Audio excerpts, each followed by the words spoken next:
ప్రతి విషయాన్ని లాజికల్‌గా ఆలోచించడం అనేది నేర్చుకోవాలి.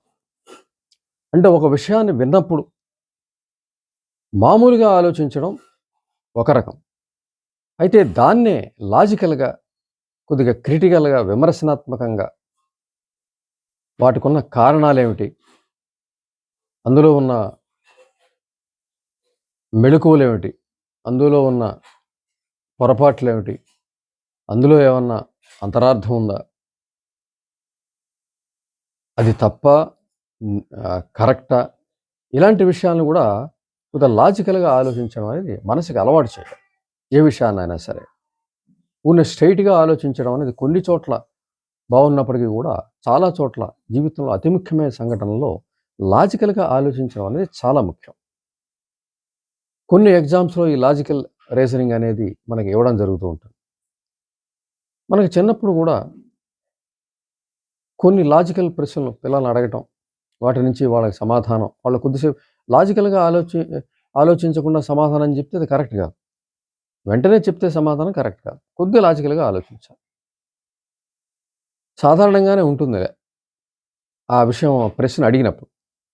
కానీ దానికి వెంటనే సమాధానం చెప్పాలన్న ఆలోచన కాకుండా, ఏ రకంగా ఇది మరొక సమాధానానికి కూడా కారణం అవుతుంది అని లాజికల్‌గా ఆలోచించి, ఇందులో ఏమి చిక్కు ప్రశ్న ఉంది? ఇందులో చిక్కేమన్నా ఉందా? దాన్ని ఎలా కనుగొనాలి?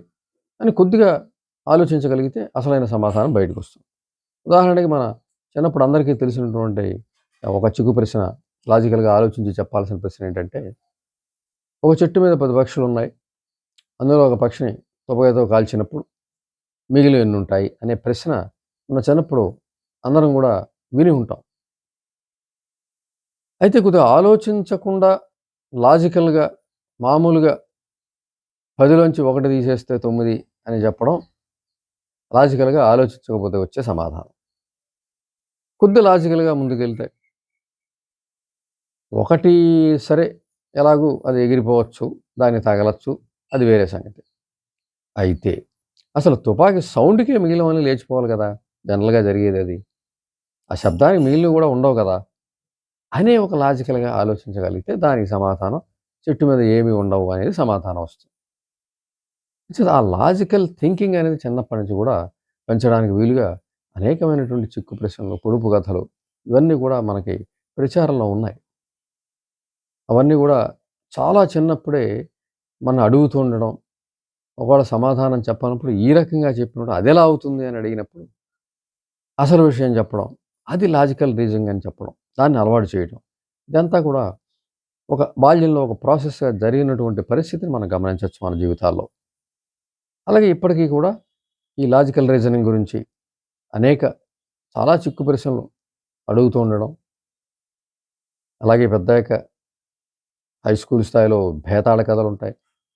తెనాల రామకృష్ణ, అక్బర్ బీర్బల్, నజరుద్దీన్ షా ఇటువంటి కథలు వాళ్ళు ఎలాగ సమస్యను పరిష్కరించారు అనేది అద్భుతమైనటువంటి విజ్ఞానాన్ని మనకు అందిస్తుంది.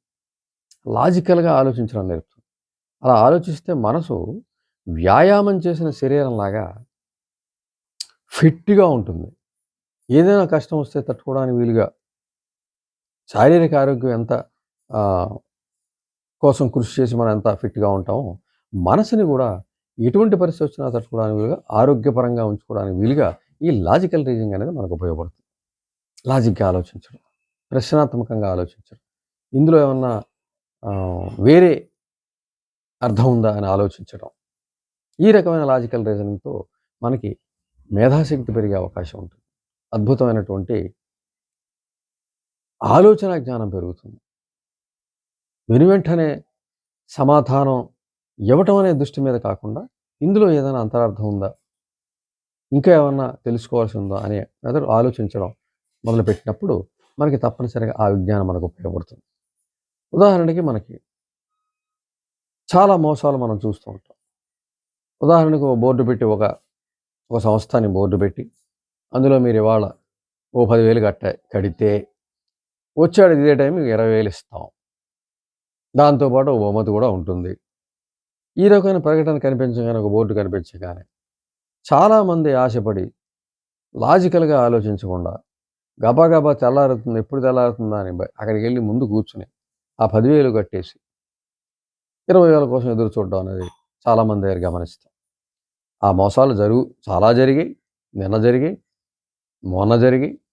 ఈరోజు కూడా ఎవరైనా బోర్డు పెడితే కొంతమంది వెళ్లి కట్టడానికి సిద్ధం. అది పరిస్థితి. ఇంచిత అలాంటి మోసాల నుంచి బయటపడడానికి మనం తప్పనిసరిగా లాజికల్‌గా ఆలోచించడం అనేది నేర్చుకోవాలి.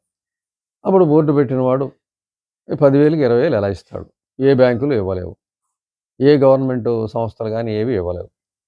ఈవెన్ చిట్ ఫండ్‌లని అవి రకరకాల ఇవన్నీ గూడా అయ్యే పరిస్థితి గాదు.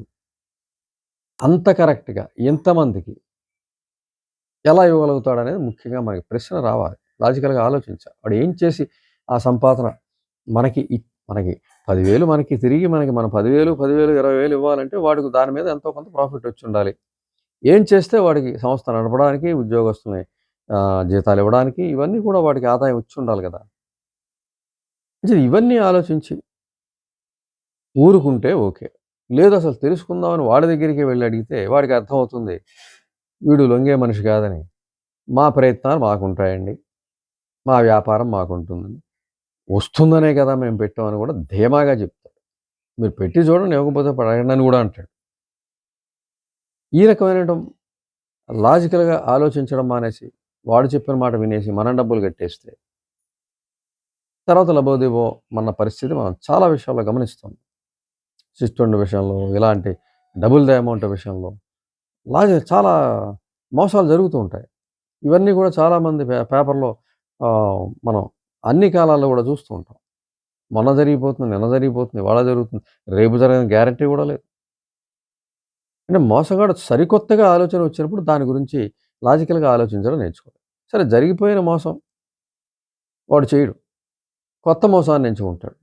కొత్త మోసాన్ని ఎంచుకున్నప్పుడు ఆ కొత్త మోసంలో మనకి లాజికల్‌గా ఆలోచించి విషయం తెలుసుకోకపోతే, ఆ విషయం గురించి ఒక నిపుణుల దగ్గరికెళ్ళటం, మన లాజికల్‌గా మనం ఆలోచించడం, సమాధానం దొరికితే ఊరుకోవడం.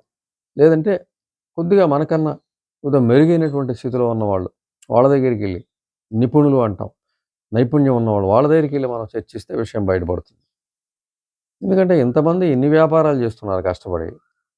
వాడికి డబ్బులు కట్టి ఇంట్లో కూర్చోవచ్చు కదా! నెక్స్ట్ ఇయర్ వచ్చేసరికి వాడికి డబుల్ ది అమౌంట్ ఇచ్చేస్తాడు. ప్రతిరోజు షాపులు తీయడం, ప్రతిరోజు కస్టమర్ల కోసం ఎదురు చూడటం, అమ్మడం. ఈ బాధలన్నీ లేకుండా డబ్బు కట్టి ఇంట్లో కూర్చొని డబ్బులు ఇస్తాడు కదా! కానీ అలా చెయ్యరు. ఈవెన్ చిన్న చిన్న వ్యాపారాలు కూడా దాన్ని నమ్మరు. పొద్దునుంచి ఎండలో సాయంత్రం వరకు పనిచేసేవాడు కూడా నమ్మడు. డబ్బులు అలా డబలిస్తారని. కానీ లాజికల్‌గా ఆలోచించలేని వాళ్ళు విషయం విన్న వెంటనే అది నిజమని నమ్మేవాడు జీవితంలో చాలా విషయాల్లో బోల్తా పడడం మనం చూస్తూ ఉంటాం. అది చదువులో కావచ్చు, ఉద్యోగంలో కావచ్చు, వివాహంలో కూడా కావచ్చు. ఈ 3 విషయాల్లో మనం తీసుకుంటే వివాహ విషయంలో కూడా చాలామంది బోల్తా పడడం మనం చూస్తూ ఉంటాం. ఒక సంబంధం విషయంలో ఏదైతే చెప్పారో అవే నమ్మేసి పెళ్లి చేసేసుకోవడం. తర్వాత ఎంక్వైరీ చేసుకోని విషయాలు బయటపడడం. అవన్నీ కూడా వివాహానికి వివాఘాతం కలిగించడం, తర్వాత కోర్టుకి పరిగెట్టడం, విడాకులు తీసుకోవడం, జీవితంలో బాధలు పడడం ఇవన్నీ కూడా మనం చూస్తాం. చాలా వివాహ విషయాల్లో కౌన్సెలింగ్ చేసినప్పుడు భార్యాభర్తల మధ్య ఎక్కువ మంది విషయంలో జరిగిన విషయం ఏంటంటే, తెలిసిన విషయం ఏంటంటే, వాళ్ళు ఈరోజు చెప్తున్నటువంటి విషయాలు, వాళ్ళు పెళ్ళికి ముందు తెలుసుకోని విషయాలే అవుతున్నాయి 90%. వాళ్ళ కౌన్సెలింగ్‌లో మనకు బయటపడ్డ విషయాలవి. ఇటువంటి విషయాలు మరి మీకు ముందే అడిగి ఉండాలి కదా! ముందే తెలుసుకొని ఉండాలి గదా! మీకు రాసిపెట్టిన విషయాలు, వాళ్ళు చెప్పిన విషయాలు మీరెందుకు ఎంక్వైరీ చేసి తెలుసుకోలేదు అన్నట్లయితే నిజమని నమ్మామండి. అబద్ధం చెప్పరని అనుకున్నామండి. ఈ విధంగా చెప్పడంతో మరి జీవితాలు కోర్టుల దగ్గరికెళ్ళటం, అనేక వ్యధలు పడడం, బాధలు పడడం ఇవన్నీ కూడా చాలామంది డివోర్స్‌కి వచ్చిన వాళ్ళ విషయాల్లో మనం కౌన్సెలింగ్‌కెళ్తే ఇవన్నీ కూడా తెలిసే పరిస్థితి ఉంటుంది. కాబట్టి ఎప్పుడూ గూడా ఏ విషయమైనా సరే వివాహ విషయం ప్రస్తావించడంలో ఉద్దేశ్యం ఏంటంటే చాలా జీవితంలో అతి ముఖ్యమైన విషయం గాబట్టి. ఒక చదువు ఒక చదువు మొదలుపెట్టి అది పనికి రాకపోతే ఇంకో చదువుకెళ్ళొచ్చు. ఒక ఉద్యోగం లేదంటే మానేసి ఇంకో తక్కువ కాలంలో మనకి ఆహ్, ఆ కష్టం నుంచి మనం బయటపడొచ్చు. కానీ వివాహం అనేది చాలా ఆలోచించి చేసుకోవాల్సింది. అందులో బయటికెళ్తే బయటికి రావడం కష్టం. అది జీవితాంతం ఆ ఫెయిల్యూర్‌ని జీవితాంతం ప్రభావం చూపిస్తూనే ఉంటుంది. జీవితాన్ని అతలాకుతలం చేసే పరిస్థితి ఉంటుంది. దుఃఖమయం చేసే పరిస్థితి ఉంటుంది. అంచేత ముఖ్యంగా వివాహ విషయంలో ఈ లాజికల్‌గా ఆలోచించడం అనేది, ఏది కూడా మనకొచ్చిన విషయాన్ని ముందు నమ్మకుండా 100% నమ్మకుండా, రుజువు పరుచుకుంటే గాని నమ్మకుండా ఉండే విధమైనటువంటి ఆలోచన లాజికల్‌గా ఆలోచించి ముందుకెళ్ళటం అనేది చాలా ముఖ్యం. అంచేత ఏది ఏమైనప్పటికీ కూడా లాజికల్‌గా ఆలోచించడం అనేది మనం అలవాటు చేసుకు తీరాలి. అలాగే పెద్దలు పిల్లలకు కూడా అలవాటు చేయాలి. అటువంటి కథలు గాని, అటువంటి ప్రశ్నలు గాని, చిక్కు ప్రశ్నలు గాని పిల్లలకి ఇవ్వటం ద్వారా వాళ్ళలో ఈ విధమైన లాజికల్ రీజనింగ్ పెంచినట్లయితే ఎటువంటి మోసాలకి, ఎటువంటి యుక్తులకి, కుయుక్తులకి పాలు కాకుండా తమ జీవితాలకి మనం కాపాడుకోగలరు. చుట్టుపక్కల వాళ్ళ జీవితాలను కూడా కాపాడగలుగుతారు.